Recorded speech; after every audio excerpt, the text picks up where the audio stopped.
அப்போ படிக்கிறப்ப இவருடைய கிளாஸ்மேட் தான் சைந்தவி. அவங்க 8th படிக்கிறது ஒரு 10th படிக்கிறார். அப்போ ஸ்கூல்ல இருந்தே 2 பேருக்குமே ஃப்ரெண்டு. மியூசிக் டேரக்டராக இருக்கிற வரைக்கும் என்னென்னா வீடு, ஸ்டுடியோனா இவங்களும் அங்கே ஸ்டுடியோவில் இருக்க போகிறாங்க. அவர் வீட்லேயே பார்த்தீங்கன்னா 2 பொண்ணு. ஒரு பொண்ணு ஃபுல்லாக வந்து வரதா போட்டிருக்கோம், ஒரு பொண்ணு வந்து மாடர்னாக இருக்கும். கல்லான ஆளும் கணவன், புல்லான ஆளும் புருஷன்லாம் அப்படிலாம் இருக்க முடியாது. என்ன இருந்தாலும் கொண்டாடி அட்ஜஸ்ட் பண்ணிட்டு இருப்பா அப்படின்னு ஆம்பளையும் கிடையாது, பொம்பளையும் கிடையாது.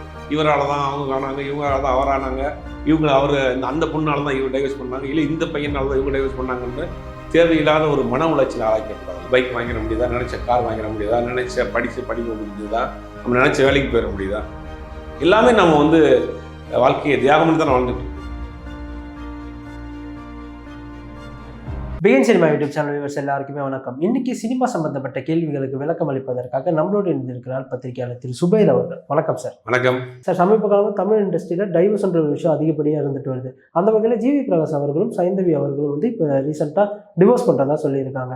ஜிவி பிரகாஷ் அவர்கள் தமிழ் இண்டஸ்ட்ரிக்குள்ள எப்படி வந்தாங்க? இவங்க 2 பேரோட காதல் பயணம் எங்கே தொடங்குச்சு? இல்லை, ஜிவி பிரகாஷ் வந்து ஏஆர் ரஹ்மானுடைய அக்காவினுடைய பையன். அவங்க ஃபேமிலியில் எப்படின்னா அவங்க அப்பாவும் அம்மாவும் பிரிஞ்சு தான் இருக்கிறாங்க. ஜிவி பிரகாஷனுடைய அப்பாவும் அம்மாவும். இவர் அப்பாவுடைய கட்டுப்பாட்டில் தான் வளர்ந்தார். அவங்க அப்பா தான் சிறு வயதுலேருந்து வளர்க்குறாரு. அப்போ படிக்கிறப்ப இவருடைய கிளாஸ்மேட் தான் சைந்தவி. அவங்க 8th படிக்கிறது ஒரு 10th படிக்கிறார். அப்போ ஸ்கூல்லேருந்தே 2 பேருக்குமே ஃப்ரெண்டு. 2 பேருக்குமே இந்த ஸ்கூல் கல்ச்சுரல்ஸில் பாடுறவங்க, இவர் கீபோர்டு வாசிக்கிறது, இந்த மாதிரியான கல்ச்சுரல் இருக்கிறதுனால அவங்க 2 பேருக்குள்ளேயும் ஒரு நல்ல ஒரு ஃப்ரெண்ட்ஷிப் வருது.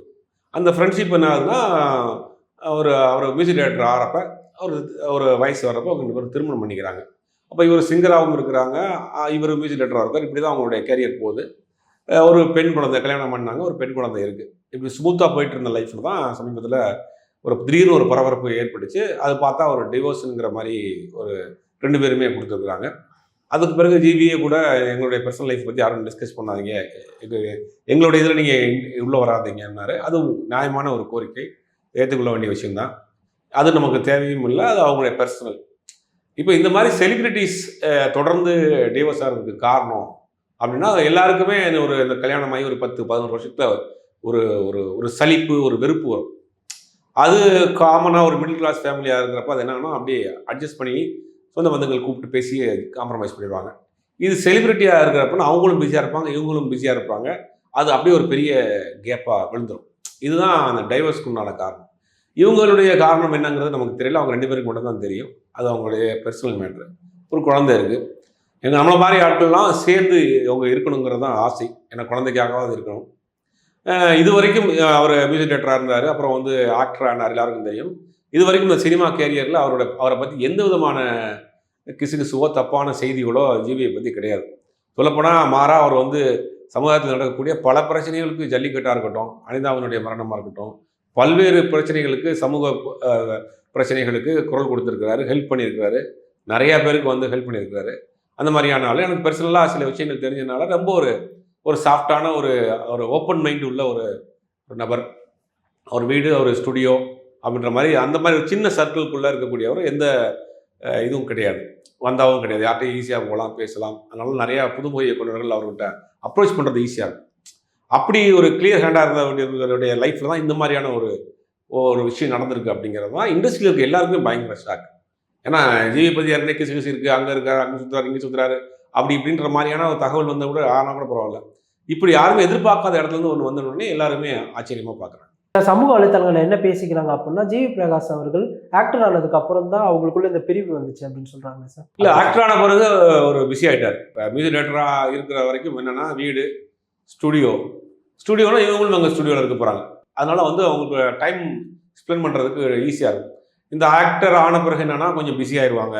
அவுட்டோர் ஷூட்டிங் போக வேண்டியிருக்கும், வீட்டிலேருந்து 1 மாதம் 2 மாதம் தள்ளி போக வேண்டியிருக்கும். அவங்க அதெல்லாம் வீட்டில் இருக்கவங்க எதிர்பார்ப்பாங்கல்ல, இந்த மாதிரி தான் ஃபீல் பண்ணுவாங்க, தனியாக இருக்கிற மாதிரியான ஒரு ஃபீல் வரும்.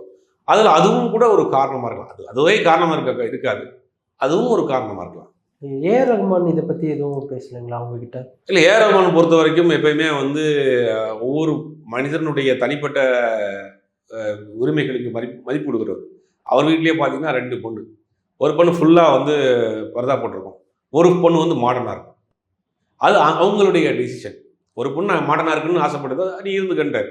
ஒரு பொண்ணு நான் வந்து ரொம்ப ஆத்தரைஸ்டாக இருக்கணும்னு நினைக்கிறாரு, அந்த பொண்ணு அப்படி இருந்துக்கன்றார். அது ரஹ்மானுடைய ஸ்டைல். அதனால் இதில் வந்து அவர் வந்து கூப்பிட்டு பேசியிருப்பார். ஆனால் பேசுறதுக்கான பேசாமலாம் இருந்திருக்க மாட்டார். கூப்பிட்டு அட்வைஸ் பண்ணியிருப்பார், முயற்சிகள் நடந்திருக்கும். பட் அது கடைசி வரைக்கும் அவங்க இதாகலையே. அவர்களுக்கு பெண் குழந்தை இருக்குன்னு சொன்னீங்க. இப்போ இந்த மாதிரியான டிசிஷன் எடுக்கும்போது அந்த பெண் குழந்தை குழந்தைகளுடைய நிலைமை ரொம்ப கஷ்டம்தான். அவங்க அம்மா தான் வளர்க்கணும். எனக்கு தெரிஞ்சு இதை பேச்சுவார்த்தைகள் பண்ணி திருப்பி சேர்றதுக்கும் வாய்ப்பு இருக்குது. ஏன்னா இப்போ 2வது நாள் கூட ஒரு ஒரு அறிக்கை கொடுத்தாங்க, நம்ம ஃப்ரெண்டாக இருக்கலாம் அப்படிங்கிற மாதிரி. அப்படிங்கும்போது அவங்களும் ஒரு பெரிய விரிசல் இல்லை, ஏதோ ஒரு சின்ன விரிசல் தான் ஒரு பொறியாக ஆயிருக்குன்னு நினைக்கிறேன். அதனால் திருப்பி சேர்றதுக்கு கூட வாய்ப்புகள் இருக்குது. நம்மளே அதிகமாக அதை பற்றி பேசி மேலும் மேலும் அதை பிரிக்கக்கூடாது, சேர்ந்து இருக்கணுங்கிறத நம்மளுடைய ஆசை. இந்த மாதிரி டிவோர்ஸ்ன்ற ஒரு விஷயம் வரும்போது குழந்தைகள் பாதிப்படைகிறாங்கல்ல சார், அப்போ அவங்க அதை பண்ணாமே இருந்திருக்காங்க சார்? இல்லை, இப்போ என்னென்னா இன்னைக்கு ஜெண்டர் ஈக்வாலிட்டி, ஆண் பெண்ணும் சமமாயிட்டாங்க. 2 பேருமே சம்பாதிக்கிறாங்க, 2 பேருமே வேலைக்கு போகிறாங்க, எல்லா விஷயங்களையும் 2 பேருமே ஈக்குவலாக இருக்காங்க. அப்படிங்கும் போது எதுலையும் யாரும் சலித்தவர்கள் கிடையாது, யாரும் விட்டு கொடுத்து போகக்கூடாது அப்படிங்கிற ஒரு மனநிலைக்கு 2 பேருமே இருக்கிறாங்க. இன்றைக்கி நம்ம ஹைகோர்ட்டில் பார்த்தீங்கன்னு வச்சுங்களேன், அந்த குடும்ப நல நீதிமன்றங்களில் தான் கூட்டம் அதிகமாக இருக்குது.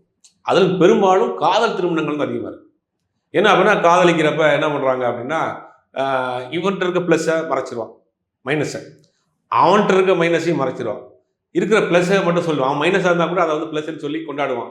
இது திருமணம் அப்புறம் என்னாகணும் தெரிஞ்சு போயிடும், 2 பேரும் உள்ள மைனஸும் தெரிஞ்சு போகும். அப்போ நம்ம ஏமாற்றப்பட்டோம்னு ஒரு விரக்தி வந்துடும், 2 பேருக்குமே அந்த மனநிலை வந்துடும். அப்போ அது கொஞ்சம் கொஞ்சமாக விரிசலாகும்.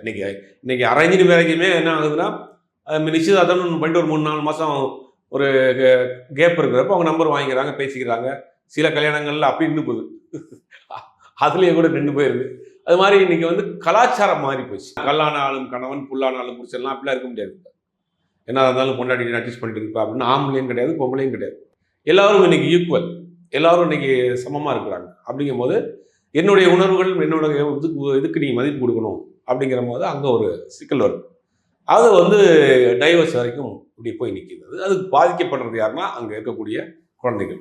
சில ஃபேமிலியில் என்ன செய்வாங்க அப்படின்னா, அந்த குழந்தைகளுக்காக சில விஷயங்களை காம்ப்ரமைஸ் பண்ணி இருப்பாங்க. பல குடும்பங்கள் எனக்கே தெரியும், குழந்தைகளுக்காக மட்டும் அந்த 2 பேருமே காம்ப்ரமைஸ் பண்ணி குடும்பமாக இருக்கிற ஆட்கள்லாம் இருக்கிறாங்க. அது கொஞ்சம் செலிபிரிட்டியாக இல்லை அப்படிங்கிற போது அட்ஜஸ்ட் பண்ணிட்டு போயிடுவாங்க. செலிபிரிட்டியாக இருக்கிறப்போ 2 பேருமே செலிபிரிட்டியாக இருக்கப்ப அந்த பிரச்சனை மேலும் பேசுகிறேன். சைந்தவி அவர்கள் யார் மூலமாக தமிழ் இண்டஸ்ட்ரிக்குள்ளே வந்தாங்க சார்? ப்ராப்பரான கர்நாடிக் சிங்கர், நிறைய கர்நாடக சங்கீதங்கள்லாம் கச்சேரிகள்லாம் பண்ணிட்டு இருந்தாங்க. நிறைய விளம்பர படங்களுக்கு பாடிட்டு இருந்தாங்க. எனக்கே 2-3 விளம்பர ஜிங்கிள்ஸ்லாம் பாடியிருக்கிறாங்க. அப்படி தான் அவங்களுடைய கேரியர் ஆரம்பிச்சு. அப்புறம் காரிய ஜெயராஜோடைய மியூசிக்கில் பாடினாங்க. அந்தங்கக்கா கொண்டக்காரி அந்த பாட்டெலாம் அவங்க தான் பாடினாங்க. அப்புறம் நிறையா அப்படி தொடர்ந்து நிறையா மியூசிக் டைரக்டர் பாட ஆரம்பித்தாங்க. ஜிவி சைந்தவி காம்போ அப்படின்னு ஒரு பிளேலிஸ்ட் இருக்கும், அது ரொம்ப சூப்பராக இருக்கும். அதில் வந்து அவங்க 2 பேருமே பாடியிருப்பாங்க. ஜிவியோட கம்போசிஷனில் 2 பேருமே பாடியிருப்பாங்க. அந்த சாங்லாம் வந்து ரொம்ப ஒரு காலத்தால் அழிக்க முடியாத பாடலாம் பண்ணியிருக்காங்க. இப்படி தான் அவங்களுடைய அந்த சினிமா சிங்கிங் கேரியர் ஸ்டார்ட் ஆகுது. அவங்க ஒரு எதிர்ப்பு தெரிவிச்சிருக்காங்க, என்ன அப்படின்னா, எங்களை பற்றி யாரும் பேசாதீங்க, எங்களுடைய லைஃப்பை நாங்கள் பார்த்துக்குறோம், தவறான விஷயம் எதையுமே பரப்பாதீங்க அப்படின்னு சொல்லியிருக்காங்க. ஆமாம், அது பாதிக்கப்படத்தான் செய்யும். இப்போ அவங்க வந்து ஒரு பிரிவுங்கிறது 2 பேருக்குமே மிகப்பெரிய ஒரு வழியை கொடுத்துருக்கும்.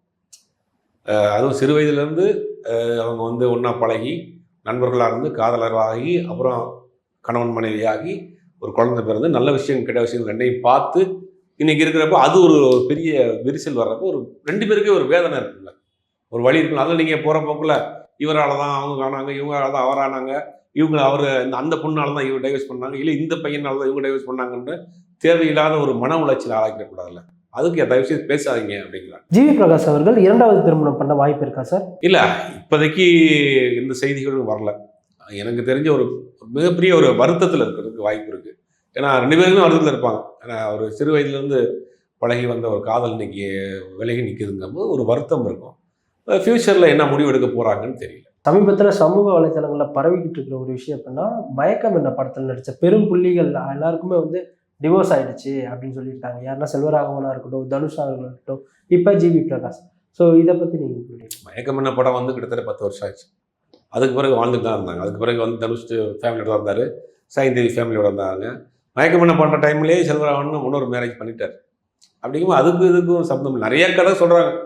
லாஸ்டாக பண்ண படம் கேப்டன் மில்லரு, அதனால தான் வந்து இதாச்சு. நிறையா குறியீடுகள், கதைகள், ஒரு லிங்க்லாம் போட்டுலாம் வீடியோ போட்டுட்ருக்காங்க. அது அவங்களுடைய ஒரு ஜாலிக்காக ஒரு விஷயத்துக்கு பண்ணிட்டு இருக்காங்க ஒழி. இதுதான் ஒரு மனிதனை யாரும் வந்து நீங்கள் கட்டாயப்படுத்தி டைவர்ஸ் பண்ண வச்சிட முடியாது. ஒரு சின்ன வயதுலேருந்து அவங்க சொல்கிற குற்றச்சாட்டுக்கு ஒரு ஓப்பனாக சொல்லணுமே, இப்போ ஜீவியும் சைந்தவியும் ஸ்கூல்லேருந்து ஃப்ரெண்டாக இருக்காங்க.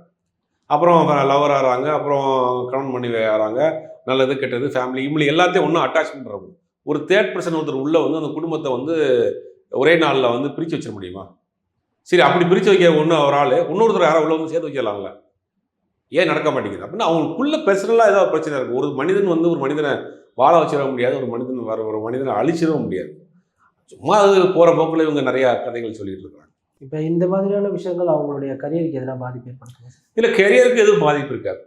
ஏன்னா கொஞ்ச நாள் வந்து ஒரு தடுமாற்றம் இருக்கும், ஒரு சின்ன வருத்தம் இருக்கும். அது அவங்களுடைய படைப்புகளில் லைட்டாக தெரியும். ஆனால் அதை பேலன்ஸ் பண்ணி கொண்டு வந்துடுவாங்க. ஏன்னா அவங்களோட இந்த மாதிரியான பிரச்சனைகள் வடிகாலே வந்து இதுதானே, அடுத்தடுத்து அவங்களுடைய படைப்புகள் தானே. ஜிவி பிரகாஷும் சைந்தவியும் சேர்ந்து நிறைய பாடல்கள் இயக்கியிருக்காங்க. அந்த வகையில் இனிமேல், ஏன்னா 2 பேருமே தமிழ் இண்டஸ்ட்ரியில் தான் இருக்காங்க, இனிமேல் ஃபியூச்சரில் அவங்க 2 பேரும் சேர்ந்து ஒர்க் பண்ண முடியுமா? இல்லை, ஒர்க் பண்ணுவாங்களே, இப்போயே அவங்க ஃப்ரெண்டாக தான் இருக்குன்றாங்க. சமீபத்தில் கொடுத்த ஒரு அறிக்கை என்ன சொல்கிறாங்க, நாங்கள் இப்போ கணவன் மணியாக பிரிஞ்சால் கூட நல்ல ஃப்ரெண்டாக இருக்கிறோம்னு தான் சொல்கிறாங்க. அது வாய்ப்புகள் இருக்குது. அது மாதிரி நிறைய சம்பவங்கள் இண்டஸ்ட்ரியில் நடந்திருக்கு. அதனால் அவங்களுக்கு ஃப்யூச்சரில் 2 பேரும் சேர்றதுக்கே கூட வாய்ப்பு இருக்குன்றனே. இந்த குழந்தைக்காக காம்ப்ரமைஸ் ஆகி 2 பேரும் சேர்ந்து வாழ்றதுக்கு கூட வாய்ப்பு இருக்குது. அப்படிங்கும்போது பாடுறதுக்கெல்லாம் ஈஸியான வாய்ப்புகள் இருக்குது. இந்த மாதிரி டிவோர்ஸ் பண்ணுறவங்களுக்குலாம் உங்களுடைய கருத்து என்ன? புரிந்து கொண்டு விட்டு கொடுத்து போகிறது தான் நம்ம கருத்து சொல்கிற அளவுக்கு நம்ம அவ்வளோ பெரிய ஆள் கிடையாது. எல்லாருக்கும் தனிப்பட்ட முறையில் பிரச்சனைன்னு ஒரு மனிதனுக்கு வர்றப்ப கை காலம் நடிக்குவோம். இப்போ நம்ம கருத்து சொல்கிறோம் இல்லையா, இப்போ நமக்குன்னு ஒரு பிரச்சனை வர்றப்போ தான் நமக்கு தெரியும் அதனுடைய வலி வேதனை என்னன்னு. அப்படிங்கும்போது இன்றைக்கி இங்கே டிவோர்ஸுங்கிறது வந்து தவிர்க்க முடியாத ஒரு விஷயமாகிடுச்சு. ஏதாவது ஒரு விஷயத்தை காம்ப்ரமைஸ் பண்ணி, குழந்தை இருக்குன்னா அந்த குழந்தைக்காகவாது காம்ப்ரமைஸ் பண்ணி வாழ்க்கையில் வாழணுங்கிறது தான். அட்வைஸ் கிடையாது, நம்மளுடைய ஒரு என்ன சொல்கிறது, ஒரு ஒப்பீனியன் மாதிரி வச்சுக்கலாம். இப்போ நிறைய பிரச்சனைகள் ரிலேஷன்ஷிப்பில் இருந்தாலுமே அதுக்கு ஒரே தீர்வு டிவோர்ஸ் மட்டும்தான். இல்லை, அது என்னென்னா மனம் விட்டு பேசுகிறாலே பல பிரச்சனைகள் போயிடும். அது பேசாமல் விடுறாங்க நிறையா பேர். அது பேசாமல் விட தான் அதை முத்தி போய் என்னன்னா அது பிரிவுக்கு வந்துடுது. மூணாவது தேர்ட் பர்சன் உள்ளே வந்தாலுமே அங்கே ஒரு சிக்கல் வரும். அப்படிங்கும்போது அவங்களுக்கு ஆரம்ப கட்டத்தில் பிரச்சனையாக இருக்கப்போ ஒரு கவுன்சிலிங் போய் அதை அவங்க சரி பண்ணிக்கிட்டாங்கன்னா சாக்ரிஃபைஸிங் தான். வாழ்க்கையை வந்து நம்ம வந்து எல்லா விஷயத்தையும் நம்ம நினச்ச மாதிரி நடந்தது தான். வாழ்க்கையில் நம்ம நினச்ச பைக் வாங்கிட முடியுதா, நினச்ச கார் வாங்கிட முடியுதா, நினச்ச படிப்பு முடிஞ்சதா, நம்ம நினச்ச வேலைக்கு போயிட முடியுதா, எல்லாமே நம்ம வந்து வாழ்க்கையை தியாகம் பண்ணி தான் வாழ்ந்துட்டு இருக்கோம். அப்படிங்கும்போது குடும்பத்தில் ஒரு சில விஷயங்களை தியாகம் பண்ணி வாழ்றதுல என்ன இருக்குது? ஒரு குழந்தை இருக்குது, 2 குழந்தை இருக்குன்னா அந்த குழந்தைக்காக சில விஷயங்களை விட்டு கொடுத்து போங்களேன். வெளியில் எல்லா விஷயத்தையும் விட்டு கொடுத்து போகிறீங்க. நம்ம கிடைச்ச பைக் வாங்கலையா, இன்னொரு பிராண்ட் வாங்கிடுறீங்க. நமக்கு கிடைச்ச ஷர்ட் வாங்கலையா, இன்னொரு ஷர்ட் வாங்கி போட்டுக்கிறீங்க. பிடிக்குதோ பிடிக்கலையோ, நமக்கு கிடைச்ச வேலைக்கு கிடைக்குதா, அந்த வேலை கிடைக்கலையா, பிடிச்ச ப்ரொஃபஷனல் கிடைக்கலையா, ஏதோ வேலை பார்க்குறோம்ல. அப்போ வேலை நம்ம பார்க்கக்கூடிய பொருட்களுக்கு நீங்கள் காம்ப்ரமைஸ் ஆகிக்கிறீங்க. ஆனால் குடும்பம் வருது, உங்களுக்காக ஒரு குழந்தை 2 குழந்தை இருக்குது, அந்த குழந்தைக்காக இதெல்லாம் காம்ப்ரமைஸ் பண்ணிக்கிறோம். காம்ப்ரமைஸ் பண்ணி வாழ்ந்தால் வாழ்க்கை ஸ்மூத்தாக போகும். ஓகே சார், இன்றைக்கி எங்களுடைய கேள்விகளுக்கு ரொம்ப அருமையான விளக்கம் கொடுத்தீங்க சார், நன்றி. இந்த வீடியோ உங்களுக்கு பிடிச்சிருந்தா லைக், கமெண்ட், ஷேர் பண்ணிக்கோங்க. இதே போன்ற வீடியோக்களை தொடர்ந்து பார்க்க பிகின் சினிமா யூடியூப் சேனலை சப்ஸ்கிரைப் பண்ணிக்கோங்க.